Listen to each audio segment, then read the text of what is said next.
you know, and that's another thing about being past 70 is you really don't give a crap, so you just say what you feel like. But you drive yourself. I mean, there's something to that. Yeah, well, you have a car. What the hell? Why would you, what's it?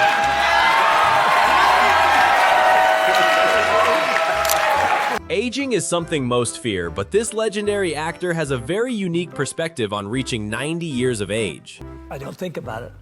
I sometimes think when I was a little kid and I used to hang out with my grandfather who was in his 90s, and I thought, who the hell would want to live this long? Hollywood icons usually have lavish parties, but Clint keeps his Super Bowl traditions hilariously simple. I gotcha. Do you make nachos or chicken wings or anything like that? None of that crap. None of that. Working with non-actors can be risky, but Clint jokes about the real reason he might finally get canceled. It really is a slap in the face to professional actors is what it is. Well, I don't want to do that because they'll drum me out of the union. Well, you did. They've threatened that over the years. But this might do the trick. Even wild animals visit the Hollywood icon, but they seem to have a rather unusual problem with their daily focus. But he actually puts nuts out on the desk, and they come into the office, and the squirrels hang out in Clint's office. They hang for a while, and then they get bored. And they leave. You know, They get bored. They're not bored. They're just... yeah, but you know, squirrels they have a slight attention deficit. Well, yeah. When asked a complex technical question about his directing, Clint gives the most hilariously honest answer possible. How are you making it look like they're actually going down, hitting water? How do you film that? God, I don't know how I did that. When asked about his love for animals, the legendary actor delivers a perfectly timed joke that destroys the whole room. I don't know why that is. And you have a pig and... Yeah, I dated a few. Sometimes a Hollywood icon delivers a joke so sudden and dark that it catches everyone off guard. He's in L.A. He's dead. No, that'll be a bad ending to the segment. Oh, he's dead. Winning major directing awards is a huge honor, but this legend has his priorities perfectly straight. Don't they just start nominating right now? I guess they do. Yeah, but you've won. They decided, why wait? Let's just give it to them. I don't know. I'm just here for my stuff. Clint Eastwood reveals his ultimate secret to looking like a brilliant director, and it is beautifully simple. It's all just acting and getting the right people. Surround yourself with the right people, and you always look good. Parenting teenagers is a universal challenge, and not even the toughest guy in cinema is immune to it. And how is that, having teenage daughters right now? It's a nightmare. Hollywood icons are known for their massive egos, but Clint hilariously roasts his own acting skills. In Unforgiven, there was Clint Eastwood as an actor. Well, we didn't have River, that problem here. Even the toughest Hollywood legends can struggle with the complicated art of taking a simple selfie. This is an awful picture, though. No, this is great. Well, pick it up higher. You got to learn how to do a selfie. Yeah. There you go. Yeah. I see. Yeah. No, it's better down here. It's better. Even the toughest action stars have their limits when it comes to the freezing temperatures of a late-night studio. Would you like to check your coat?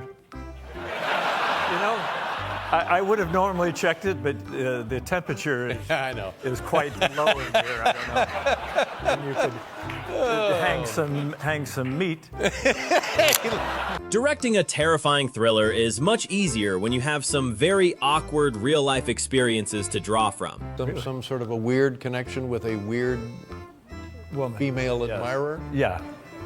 It was something just close enough not Close enough, yeah. Not close enough for litigation. Entering the world of politics is a difficult choice that requires a very specific type of personality to endure. What made you want to become the mayor? masochism. Stepping in for another actor is hard, but it gets worse when the lines belong to a biblical figure.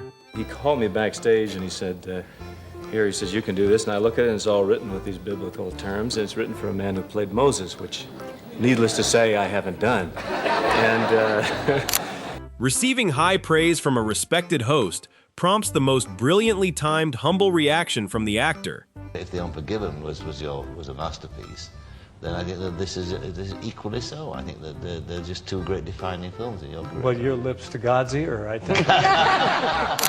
You would expect a famous director to have deep thoughts about his own film, but Clint has a different approach. When you look at the film now, what do you make of it? Is it too soon for you to have a judgment on it? I don't make anything of that. You don't? Well, Even after decades in Hollywood, Clint Eastwood still surprises interviewers with his brutally honest self-reflection.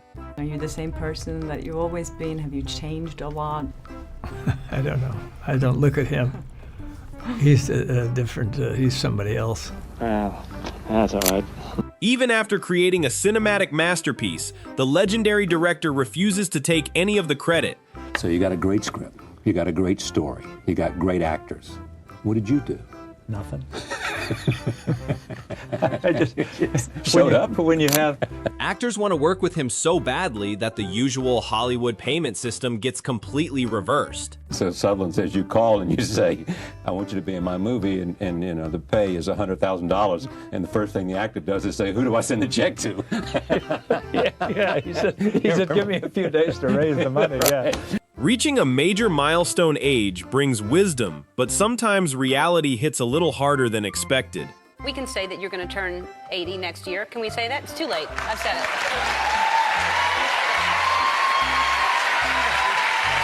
I think 80 is the new 20. At least I'll keep that in my imagination. Even after a successful film, Clint remains brutally honest about the future of these new actors. And Clint, will you use these guys in any of your other movies going forward? Not a chance. Being neighbors with a talk show host brings unpredictable challenges and very aggressive party games. And then they said, now, you're supposed to go out there. And I said, oh, good. I'm going to go out there and just look at the piñata and maybe get a free candy or something. But no, you take a baseball bat and you beat the hell out of it. Working with an absolute master director means you might not get the daily praise you expect. So you don't typically compliment the actors after each scene.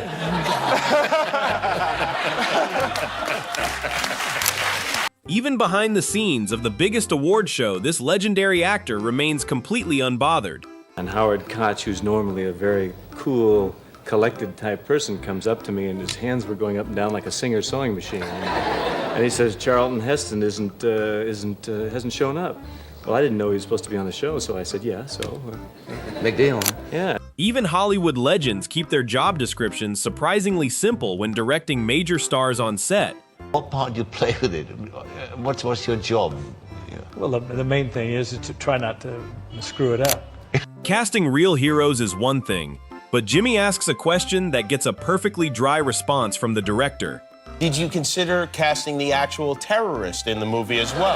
You know, that the French put their foot down on that. They did, yeah. He's still in the slammer somewhere. They're very difficult, aren't they are they? difficult. When asked about his controversial views on modern entertainment, the legendary actor gives a hilariously blunt answer. Said that being politically correct is ruining the entertainment industry or something like that.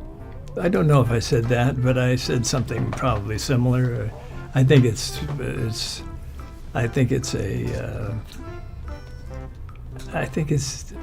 dull.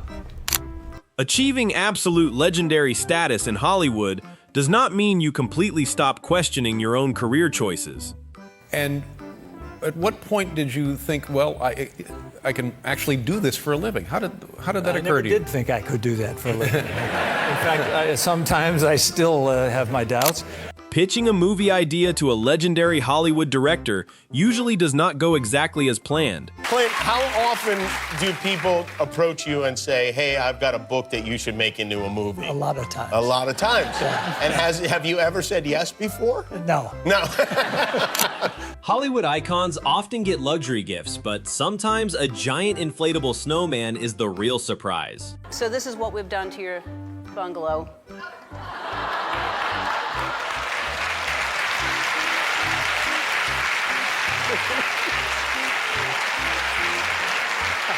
You're welcome. You know, this is very nice. It's a lot better than some of the things she kind of. Showing a strange face filter to a cinematic icon results in the most brutally honest review possible. That's not bad, right? That's. Maybe you shouldn't have done it. Yeah, maybe you shouldn't have done it. Well, I've looked worse. Massive fires and strict evacuation orders are not enough to stop this true professional from doing his daily work. Everybody said, oh, the studio's been evacuated. I said, well, we're not evacuated. We're here working. So yeah. Meeting a legendary thriller director for the first time can leave you wondering if you just walked into a crime scene. I walked in the room. It was very interesting because when I walked in the room, he never moved. He never moved a muscle. He was just sitting there, and just his eyes would follow you as you walk across the room, just like that. And I thought, well, he died, and maybe. Even the toughest Hollywood legends have hilarious reasons for starting a new family late in life. As we all are, your career comes and you stand back, and next thing you know, you're granddad. Well, you know, But it's true. my kids weren't giving me grandchildren, so I had my own grandchildren. Even a highly respected Hollywood icon cannot resist the temptation of a shiny new sports car. actually, I was out skyfing around in the parking lot, and I saw a beautiful silver Porsche out there. Maybe. We're giving that away? Maybe that was something.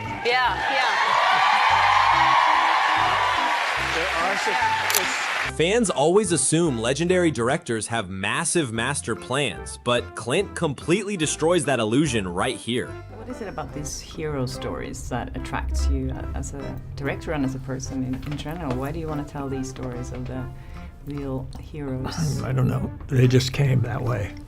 There was no plan. I'd like to say it's a big plan, and I had a big vision, and I can give you a lot of BS about it, but it really, there was no plan. Fans wanted him to run for governor, but his brutal honesty about his age is pure comedy gold. You didn't, when you were mayor of Carmel, have any ambition to go on like Mr. Schwarzenegger now and take over the state? No, I didn't. In fact, because I had a prior political office, a lot of people on this recall thing suggested running, and I said, not with somebody else's body.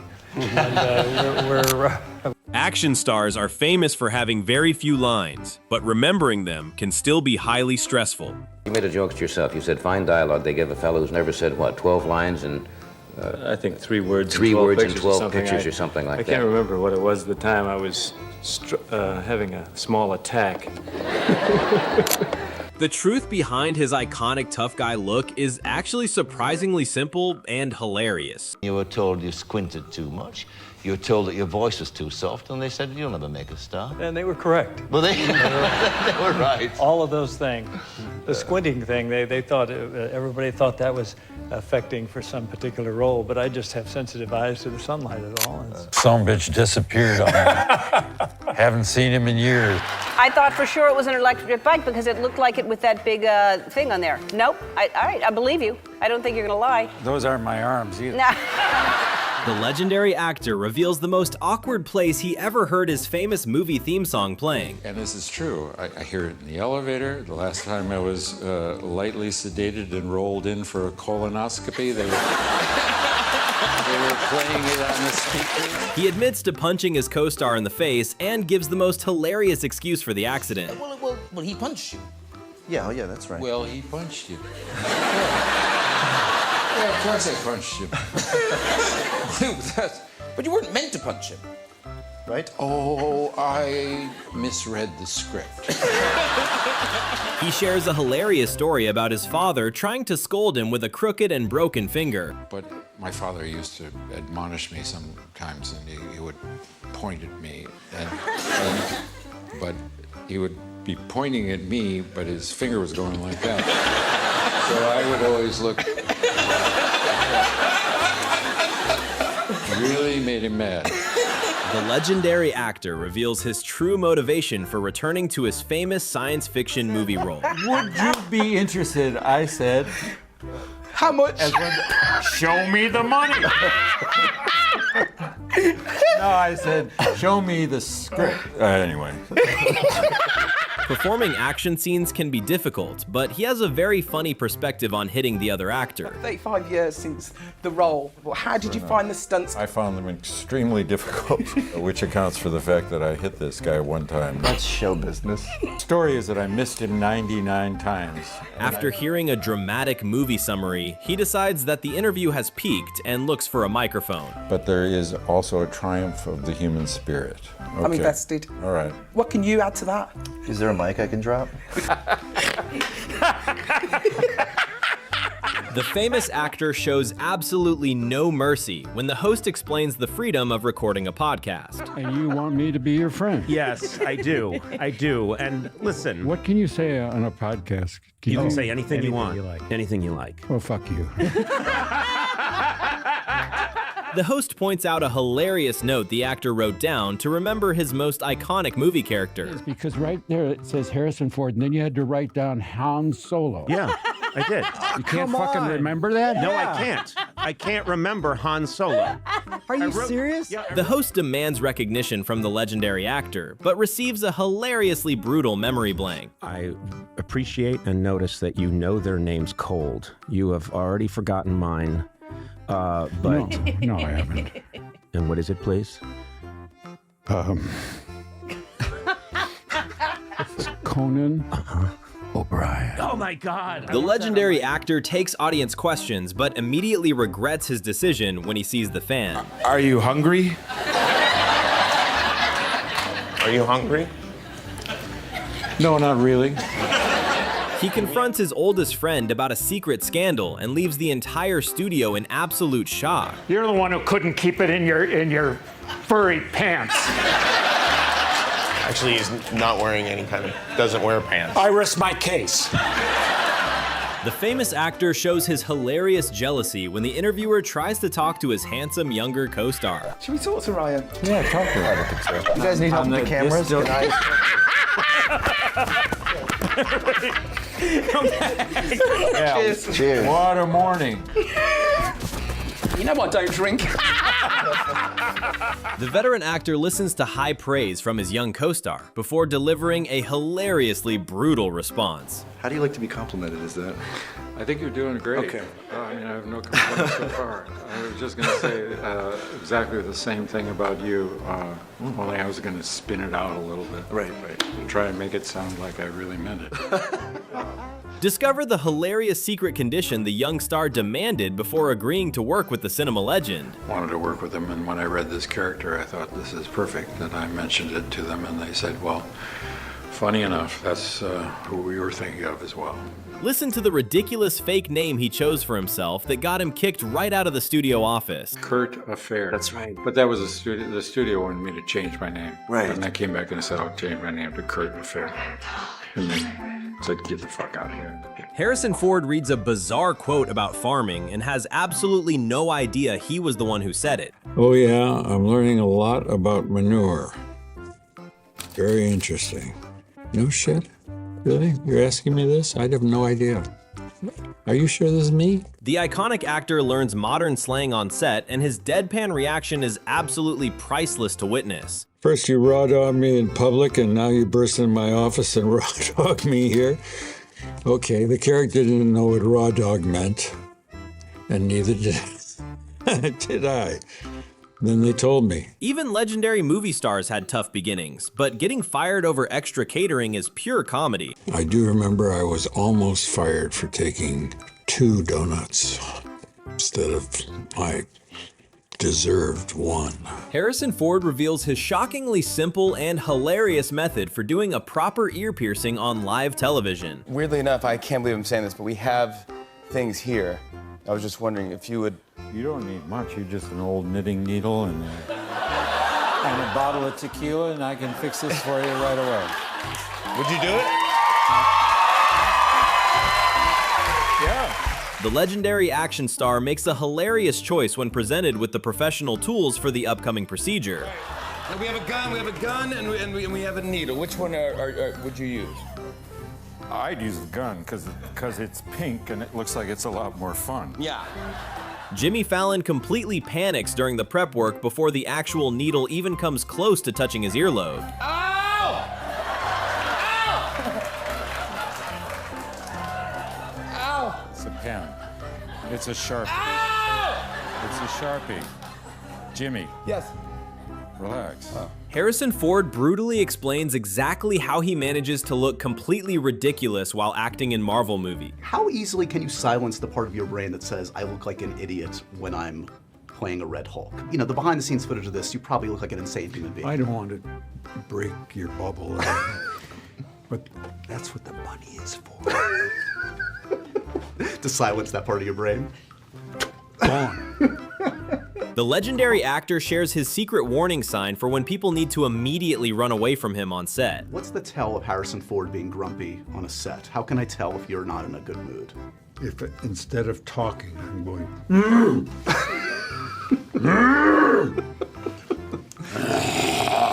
Harrison Ford discovers he missed out on playing Batman decades ago and delivers the ultimate sarcastic response. Tim Burton had said that you were on the list to play Batman way back when. Oh, I'm sorry. Oh no, it never got to you. It's okay. I could have had a career. Harrison reveals the one emotion he knows best, and his deadpan delivery is absolutely perfect. What emotion do you understand better than all the others? Guilt. Yeah? I'm done. Period. Guilt, period. Exclamation point. Exclamation. Watch what happens when Harrison decides to take total control of the interview game rule. You answer it. Oh, you're flipping this one? You don't even know what it is. Oh, Preemptive flip? first time for everything. First the Emmy nomination, now Let me Harrison write. I get to. An unexpected phone call interrupts the interview, leading to a hilarious confession by Harrison. My phone just rang. No, it didn't. It did. It didn't. It's in my back pocket. It's ringing It's right not now. ringing. It is. It's- ringing. It is ringing? Yes. It's shaking my butt. Anthony praises Harrison as the big star, but gets a hilariously unexpected response about bad editing. Dude, you're the big star in the movie. You're the big star in the movie. I'm the guy with the guy. Well, I'm going to have a word with the editors because they really screwed up. It I'm looks the guy like you're next to the the star guy. of the movie. Harrison gives an incredibly blunt answer when asked if he has any advice to share with his younger self. I don't have a younger self to share with. You lost him somewhere along the way. Some bitch disappeared on me. Haven't seen him in years. Right. Left without saying goodbye. Like a thief in the night. Yeah. Watch the legendary actor break character completely and deliver a perfect talk show host impression. We'll be right back with our interesting guest after this word from our sponsor. Harrison Ford brutally admits he completely forgot working with his famous Marvel co-star 2 decades ago. You've worked with Anthony Mackie before, about 20 years ago. I didn't on realize Hollywood Homicide. I didn't realize that I'd worked with Anthony before. He reminded me when we got on the set, but we never were in the same space at the same time. He was in a different part of the movie. We never worked together, really. The legendary actor shares the hilariously simple direction he received to bring a giant monster to life. Where do I go? What do I do? And they said, well, you turn into the Red Hulk. I said, yeah, but what do I do? They said, you turn into the Red Hulk. Oh, okay. And I turned into the Red Hulk, and they said, okay. Cut, we got it. Yeah. The interviewer tries to find out if the veteran star wants his own action figure and gets shut down fast. Do you yourself have any desire to have a Red Hulk toy or any other action figure of yourself? No. I thought I might get that answer. Next question. Harrison Ford stubbornly refuses to admit he rides an electric bike, despite the obvious photo evidence. What is that giant pack on the front of it? That is an electric bike. It's not an electric bike. I don't have an electric bike. It's not not? an electric bike. It's All not right. an electric bike. All right. The iconic actor shares his hilarious inner monologue when surrounded by world leaders at a major event. And everybody else was a head of state. Mm-hmm. And I thought, oh man, They made some big mistake here. Yeah. Listen to his deadpan description of what it was really like acting opposite a fake dog on the movie set. So how did you, so there's a man dressed as a dog when you're doing scenes? Well, not dressed as a dog, dressed as a man with balls on him, little white balls. The young actor delivers a perfectly cold response when asked how it feels to see his face on movie merchandise. How did, I mean, when you're going by and you see an Indiana Jones mug or something, does that, what is that? Nothing. I don't take it personally. Things get incredibly awkward when the talk show host tries to ask the rising star about his merchandise profit. Do you get any dough for that? For appearing your likeness on those mugs? Let's not talk about money.